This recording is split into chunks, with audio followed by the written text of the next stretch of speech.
নতুন নতুন খবর পেতে চোখ রাখুন নিউজ টাইম 24x7-এ। নলহাটিতে শেল্টার ফর আরবান হোমলেস প্রকল্পের শিলান্যাস করলেন পৌরপিতা শ্রী রাজেন্দ্র প্রসাদ সিং। আজ নলহাটিতে দুস্থ অসহায় ভবঘুরেদের জন্য আবাসিক শেল্টার ফর আরবান হোমলেস প্রকল্প শিলান্যাস করলেন নলহাটির পৌরপিতা শ্রী রাজেন্দ্র প্রসাদ সিং। রাজ্যের মুখ্যমন্ত্রী মাননীয় মমতা বন্দ্যোপাধ্যায়ের আর্থিক সহায়তায় এই প্রকল্পের কাজ শুরু হলো। তার জন্য মোট 1,45,37,000 টাকা অনুমোদন হয়েছে। এই দিন নারকেল ফাটিয়ে কাজের শিলান্যাস করলেন নলহাটির পৌরপিতা।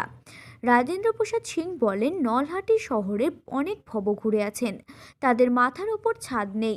মুখ্যমন্ত্রীর অনুপ্রেরণায় আমাদের এই কাজ শুরু হলো, আমরা খুব খুশি।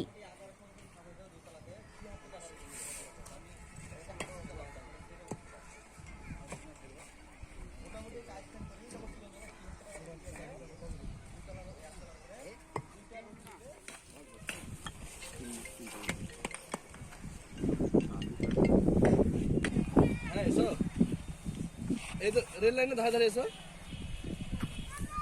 হ্যাঁ সাইন তো